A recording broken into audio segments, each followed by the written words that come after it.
Before we get into the meat of this video, let's break down the format. Taking from my previous videos, we'll be looking at 6 mobile games that I found pertaining to a specific genre, which in this case is rhythm. Similarly to my air combat video, I'll be focusing on one game that I have experience with or are particularly interested first. All games will be discussed by their gameplay, audio, visuals, and specifically pertaining to some games, story. After that, I will assess the sum of its parts. However, for our first game, I also want to talk about its development and community. Our 6 games are broken up into the most popular ones and some other games which piqued my interest. I'll switch between the 2 categories, resulting in 3 of each. I should mention though that the market for rhythm games is insanely different in Asia, where most of these games originate from. Looking in the Japanese App Store, the difference reviews is astounding. I also just realized that I've messed up the review count for my previous videos since I played them from Canada and Australia. However, the first game we're going to talk about has 130,000 reviews on the United States App Store and 1 million on the Japanese one. That's not even including Google Play reviews. Because of this, the more obscure ones are actually significantly more popular than I realized at first. The last thing I'll mention before going into this are, I have pretty low experience when it comes to rhythm games. I am recording and finalizing footage per game, which I mentioned because sometimes I miss information. I have not dedicated more than a couple hours to some of these games. I am playing on an iPhone. Most music will be muted due to copyright, and a reminder that I picked the 3 most popular games along with 3 that interested me. With that being said, we'll be beginning with Hatsume Miku Colorful Stage. There is quite a bit to unpack here, but I'll simplify it to the most basic information. Released in Japan in 2020 and internationally in 2021, Hatsume Miku Colorful Stage is a rhythm game developed by Color Palette and published by Sega. It's a spin-off to the Hatsume Miku Project Diva series and is made up of numerous Vocaloids, of which I only know Hatsume Miku. Anyway, this game has visual novel elements, which is why the story is going to be a part of the game I'll talk about. Now though, before I've even gotten into this game, I already knew somebody who played it, which is why it was on my radar. From what I heard, the Japanese version has more content, so I went to the Japanese App Store to download the game. Only possible issue with this is that I don't know Japanese, so hopefully I won't encounter any issues there. Let's begin. Never mind, let's go play the English version.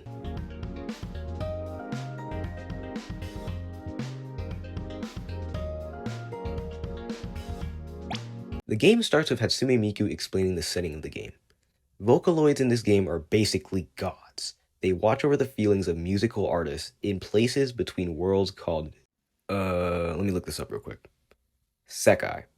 They are the manifestation of musical artists' feelings. When they find their true feelings, they create songs. Now it makes you play the actual game. Tiles come at you and you have to either tap, flick, or hold the notes. I suck at this, however, whatever score you get doesn't matter here. After that, it gives us a survey for picking a storyline based on the song that is playing in the background. Kind of just sounds like upbeat background music, but just cheery, I guess. Colors. Seriously? This song doesn't invoke red, blue, or purple in me, and it's definitely not refreshing at all, so I'm just gonna pick yellow again. I imagine I'd hear this song as some background music in some sort of slice of life story, so Hometown feels like an appropriate choice. After that, you get to pick a Sekai story. I picked Night Chord at 25 since the description is literally about a group of musicians who use knockoff Discord, and it seems the most serious one. Also, who refers to 1 in the morning as 25 hours? お母さんのオルゴールが好きだった。体が弱いお母さんのために、お父さんが曲を作ってプレゼントしたオルゴール。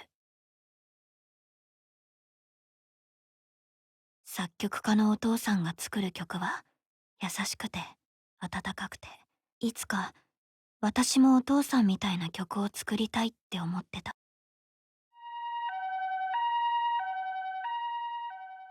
お父さんは、もう曲を作れない。私のせいで、作れなくなった。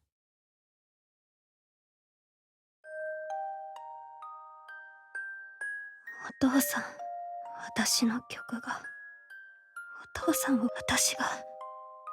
私の曲が、誰かを幸せ、私は、誰かをどんな人でも作らなくちゃ、私は。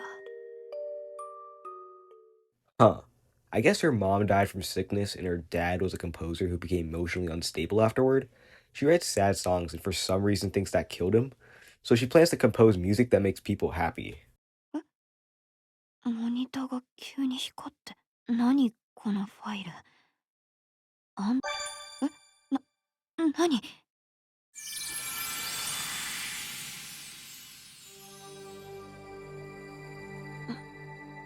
私、ここは世界だよ、奏。私はミク？ミクってもしかしてバーチャルシンガーの？でもミクとこんな風に話せるわけ？奏。私は世界？そう。ここは私はあの子？そう。でもこのままだと、だから奏。私が助ける？今はわからなくてもいい。でもだから助けて。ちょっと待って、何を言ってるのか本当？もう時間だ。救ってあげて。 2 years later, our girl named Kanide is in her little Discord group making songs. And Hatsume Miku sends her a Trojan virus or something and sends her to a Sekai realm. Emo Hatsume Miku tells her to go save someone before dipping, and then she wakes up. That's the opening before you get hit with a 3 GB install page. Sorry for the poor gameplay pacing during the last 2 segments. I wasn't originally planning to let part of the intro play out. Now, at this point, I'm just going to play the game till I finish the story, summarize it, so spoiler warning, then talk about gameplay, visuals, audio, and finally community. The music group is called N25. They make sad music. Anyway, the people in the music group are Kanide, Mafuyu, Mizuki, and Enna. They talk a bit in Night Court, and we get a little peek into their personality. Then Emo Miku possesses Kanide's computer screen and tells her to come quickly. The next thing that happens is that the group starts talking about an artist called Own. They also make sad music, but without warmth, so I'm guessing it just sounds really edgy. Kanide accuses Mafuyu of making the music, which she lies and denies about. Anyway, holographic Emo Miku appears, and Mafuyu says that she wishes she could stay in a Sekai forever and that she doesn't have any desires. Also, her dad isn't dead. He's in the hospital for an unknown reason. This will be the first time in the video where I have gotten something wrong and only realized afterward. Anyway, she comes around weekly and he's sleeping. Mafuyu stops responding for a week. Mizuki suggests doxing, however they fortunately don't do that. They find the untitled song file again and open it to a Sekai world. They find each other and reveal their real names. Miku tells them the gist of everything and that this is Mafuyu's Sekai and that they need to find her and save her to give birth to a song, which is a really weird line. Mafuyu appears and is like, "Leave, I want to be alone here," and admits she's Own. Mafuyu reveals that she feels like Kanai's music saved her a bit, so she joins the music group to see if Kanai can help her find herself. She doesn't, so she decides to leave N25 as Own, dropping the Yuki persona. Since Kanai's whole motivation is saving people with her music, this failure disappoints her. I should also mention that Mafuyu says that all of the group members want to disappear, which is what the next part leads into. Enna. She's an artist, however not as talented as her father. She's the illustrator for the music group and has a art page and a social media page. She's got a similar motivation to art as Kanai is to composing and feels talentless. Her social media page, where she just takes selfies, is significantly more popular than her art one, something brought up earlier that she doesn't like. Mizuki is simple. She doesn't fit in well with the others. She wants to be herself. However, this still bothers her. She draws parallels with Mifuyu, and I think she wants to disappear, but isn't as obvious as with Enna. We already know what's the deal with Kanai. She's just dejected after finding out. She's focusing herself only on making music, taking on Mafuyu's job as well. She isn't eating well, she's unenergetic, tired, and straight up falls out of her chair. Her motivation for composing is her dad, but she feels like she's running out of steam. We get a flashback to when she's a kid and starts making music and shows it to her dad. Then a bit older when she helps him with a part of a song which ends up being used in a commercial and is asked to make more like it. However, this is Kanai's style and not his. She shows him a song and he tells her to keep making music because it's good. Next day, he's taken to the hospital due to being overworked. He ends up taking a mental toll and he has difficulty remembering things. She finds his diary and it doesn't detail anything worth mentioning other than that he thinks her music is modern and touching while his is logical and outdated. She thinks her music is hurting her dad. That is literally not anything he has said or written, but whatever. I also realize at this point that disappearing basically means dying. Anyway, this starts her keep composing because my dad told me to state of mind. She appears in the Sekai, now officially named Empty Sekai. She closes her eyes, wanting the pain to go away. But then she hears Miku singing one of the songs she made, specifically the one that made Mifuyu feel saved. Miku reveals that Mifuyu's real feelings are that she doesn't want to disappear. She tells her to keep making music to help Mifuyu discover her true feelings, as she is the only one who can do that. Except the implications of Hatsune Miku being basically a god makes it seem like she's just too lazy to help Mifuyu, or that one of the most famous idols in the world can't make music. Now for backstory on Mifuyu. Basically, she just drifts through life without any desires. She basically just goes off of what people think is good for her and doesn't actually have anything she likes. Her parents are basically dragging her down the route of medical work and she doesn't object. This emptiness of hers forms her Sekai, and she starts making sad songs without any warmth and they're getting darker with each song. Basically, the plot now is that the gang needs to save Mifuyu before she disappears. Knights cook up the song, and then convinces her to keep searching for herself, and then Mifuyu gives birth to a song. They then all dance and sing choreography. This makes no sense, but whatever.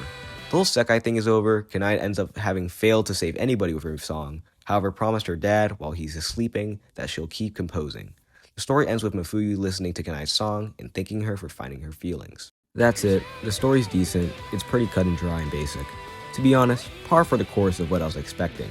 The visuals were okay for a visual novel, and that whole dancing and singing part wasn't necessary, but added a bit to the experience. There are way better stories, but for a mobile game, it wasn't half bad. It's totally forgettable, but I think it's fine. Let's run through the rest of it now, since I spent 10 paragraphs talking about just one game's story. I already explained how it plays, however I didn't mention how scoring works. In essence, the score is based on your characters and what level they are. Now, I don't particularly care for this, but if you do, there's a major incentive to spend an absorbent amount of money for characters and whatnot. The game is completely free to play, but a major amount of cosmetics and better scoring items can only be bought with real money. Notably, there are two currencies that I see as ridiculous. It is gems and paid gems. They are two separate currencies with the same exact icon, but with one of them having a little piece of text next to it. Here's the caveat. Both paid gems and non-paid gems are things you can buy separately, but paid gems cannot be earned. I could see someone accidentally buying normal gems when they need paid gems without realizing.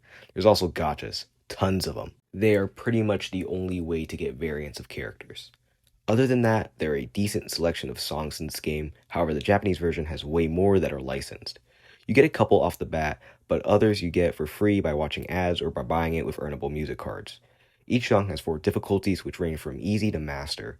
The last part of gameplay I'll talk about is multiplayer. You can play together with 5 people in co-op, where you each pick a song and it shuffles to pick one, then you pick a difficulty and your scores are added together to get a letter grade. Of course, I'm the lowest scorer in every match I play because all my characters are low level and I'm only good enough to play normal songs. Once you've got your character's talent or level high enough, you'll unlock the pro room, where it matches you up with people that have similar character talent. There's also ranked, which I haven't unlocked yet, but if I were to guess, it matches you up against people to compete for highest score. Anyway, music is where score actually matters. I skipped over some stuff, but that's all you really need to know if you just started playing like me. The visuals are fine for a rhythm game, some songs even have background animations like concerts. The music quality is also pretty good, but that's to be expected. With over 1 million reviews in Japan, to say this game is popular would be an understatement. We'll now talk about the community of this game. The two main communities are the official Discord server and the unofficial subreddit. The subreddit is decently big with almost 100,000 members and a decently active community. Fair share of memes, news, gameplay, fan art, tier lists, and question answering. The English Discord server is above 150,000 members and it's a place where you can chat with other players. You can also make bug reports along with posting and viewing fan art. You can also party up here, and there are a couple Southeast Asian regional language message channels too. There's also a lot of content creators that I'd recommend checking out. There's also the Japanese Discord server, but guess who can't speak that language? The last couple of things that I'm going to mention is that the game takes up more than 5 gigabytes of storage. This game has quite a lot of microtransactions. However, they don't impact gameplay but can impact performance. Again, I didn't really put enough time into the game to make a proper review on it. However, I'd recommend it. It isn't the most popular rhythm game on iOS without reason. I am going to be returning to all the games for a tier list at the end of the video. The next game is Demo 2. This has a prequel, but it costs money and I'm broke. The Demo series is decently popular and has even gotten a film adaptation. Anyhow, I picked this game since I thought it would be story heavy. Let's just hop into the thick of it. The game starts with a kid named Echo bringing music sheets to a mansion. It's raining and there are petals falling and some monster thing in the background. He collapses in the building, but the blob people help him. He gives the music sheets to the station master, and he tells them that the music sheets are blooming, meaning they cannot be read and played. He tells Echo to bring Demo here. Echo does just that, and Demo plays the piano, stopping the rain and making the sun come out. Then we get the lore bomb that Demo is a mute guardian left behind by something named the Composer. Echo, who is a little girl by the way, talks to one of the blob fellas who fixed the roof. They argue over whether or not the Composer will come back, and if they really saved her with music. Echo tells Demo about the event, and we can pretty much assume that rain is dangerous and it will make you bloom and be sent into the Shadow Realm or something of that nature. However, it seems that certain melodies prevent this. Demo puts his hat on Echo, which lets her see the past, where the ancestor, the moss monster which caused the rain, is almost defeated by the composer, who just gets up and leaves right before he finishes the song. We also see what blooming looks like. They go to the lobby and do the hat thing again and place them into a physical form of the past. Basically, Demo brought Echo here to find the composer and tell him about what happens in the future. They go around looking for him before they get interrupted in the present due to children getting trapped outside in the rain. That's where I'm going to stop with the story. We've still got quite a few games to go through, and I think the storyline is the biggest strength of the game, so spoiling it might ruin some enjoyment of the game. Let's talk about the gameplay now. There are 4 important note types, being tap, hold, flick, and slide. The 4th one is unique, in which you have to just hold down your finger wherever it goes. It fits the piano aesthetic, in which the game sets its music around. There are only 3 timing types, being charming, an unnamed green one, and just missing. Charming is on time, and green is late or early. There's also a feature called changing speeds, which will speed up or slow down the notes. The visuals are pretty and fit the game very well. The atmosphere when playing is generally calm. There are microtransactions, however they won't affect gameplay, though worryingly, you might need to buy crystals to be able to buy all the albums in this game to play. There's a lot of features that I won't go over for time's sake, including battle passes, collectibles, cosmetics, the whole 9 yards. In the end, I recommend trying this game. It's got an intriguing story, and the game isn't very punishing. It takes up more than 3.5 gigabytes, which is a lot, however compared to other games, it's normal. That's all I've got to say. On to our next game, Phygros. This game values gameplay first and foremost. It doesn't have a story like the other games, instead explaining its lore through text excerpts like poems, which I'm not going to get into as I won't do it justice. It has about 200 songs you can play with unique gameplay. Phygros is also pretty much known as the most difficult mobile rhythm game. There's a lot of moving parts during gameplay, so I'll begin with the notes.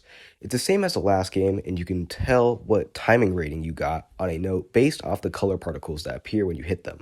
The difference between this game and other ones, however, is that the judgment line can move and can be repositioned. There can be more than one judgment line, and notes can go in any direction.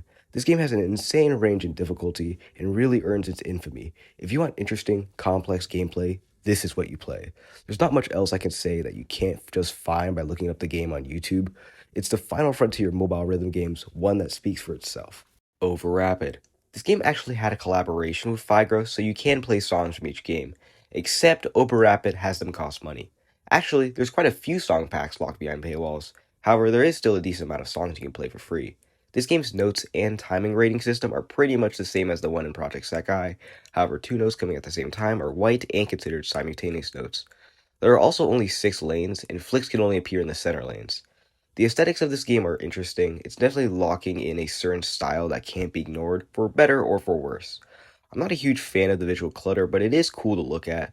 There is some customization in this game, including when playing, which I like. There is multiplayer, but I wasn't able to get into any lobbies because it was always empty. Honestly, it's up to you whether or not you like it. It's more than 1.5 gigabytes, and I can't really recommend it as it feels more niche than the other games, but it's still pretty solid. Daiko no Tatsujin, which I will be referring to as TNT because I don't think I can stomach butchering more Japanese, is a rhythm drum game that cannot be found in the United States App Store. I suspect this was due to music licensing issues. Because of this, I downloaded it from Japan, where the app is set to English by default. The game is in portrait mode, so you will have to bear with it. Let me explain the gameplay now. Red notes hit the inside of the drum, blue notes on the edges, balloon notes are hit till popped, large notes on both sides of the drum, and yellow notes are spammed. The timing rates are good, okay, bad, and miss. There's also drum roll speed. Each song has 4 difficulties, and there are free and paid songs. You need coins for these, and coins aren't very easy to get. However, you can also use tickets to play songs too. More on this later. This game has probably the best music out of all the games on this list so far. Project Sekai had mainly Vocaloid music, Demo 2 had mainly piano music, and Phygros and Over Rapid had mainly electronic music. However, TNT pretty much has everything, from pop, classical, Vocaloid, anime, to video game music. These features are great and all, however the game has major downsides also, that being ads and microtransactions everywhere. To get things like coins, tickets, and performance assistance, ads are basically the best way to get them. I don't have a huge issue with this since they're optional, but ads will just randomly play whenever you aren't playing a song. To get rid of it, you have to buy something from the shop. I think this is pretty scummy considering there are already optional ads in the game and microtransactions. The amount of songs is both a blessing and a curse.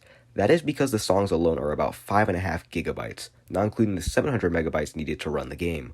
Of course, you don't need to download them, however it will be a bit annoying to download songs individually.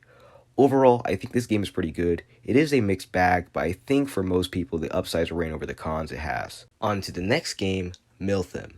I'm gonna be honest, it's pretty much a smaller version of Phygros. The gameplay is pretty similar, but it is easier as it has no flicks, and when multiple hold notes come at once, you only need one held down. So, the level design only requires 2 fingers. The only thing that is more difficult is that holding notes can move diagonally. The game is rain-themed and like Phygros has poems, however I am still too illiterate to deconstruct them thoughtfully. This game has the smallest music collection in this video, but has only been out for less than a year and is one of the more indie projects on this list. There are no in-app purchases. Also, this specific cat level instantly boosted up in the rankings. That was the last game though, so let's put it all on a tier list now. Hatsune Miku, Colorful Stage, which I've been using interchangeably with Project Sekai since it sounds better, is going to go into A tier. It's the one-stop shop for rhythm games. Most people would be happy with this game and none of the other ones on this list. It wasn't particularly remarkable in any category though, maybe except for community. Demo 2 also goes right behind it in A tier. The weight of its ranking is heavily reliant on the story aspect though, so I drop it down a tier or 2 otherwise. If you want to finish the story, go play it or watch a playthrough. Phygros was the best when it came to gameplay and is a pretty good finish line if you simply want to play. I also never mentioned it, however, being able to play offline is a major bonus. S tier, pretty deserving its notoriety. Over Rapid goes into C tier because I just didn't derive the same enjoyment from it as I did with the other games. The stylistic choice, while cool, hurts the visibility and distraction minimalization that a rhythm game needs. Not to say it's any bad though, I just can't recommend it. Daiko no Tatsujin goes into B tier. It was the forced advertisements that made a nearly A tier game feel a lot worse to play. The drum gameplay is also hit or miss, no pun intended. Miltham goes right behind it in B tier. You're not missing out on much if you're playing Phygros, a game it very obviously takes inspiration from. It's still good, but I can't recommend it over Phygros in any capacity. That's my tier list. Of course, all tier lists are subjective, so take this list with a grain of salt. That is why I showed gameplay and features for you to be the judge on. That's it really, so now I'm going to wrap up the video with some closing thoughts. It's been quite the ride. Sorry this video took so long to come out. I got discouraged around the 10-minute mark and was busy doing other things. I came into this video not really knowing anything about rhythm games, so I ended up learning a lot and have a newfound respect for the rhythm community. The next video will be air combat related. Anyhow, take care, Hebos out.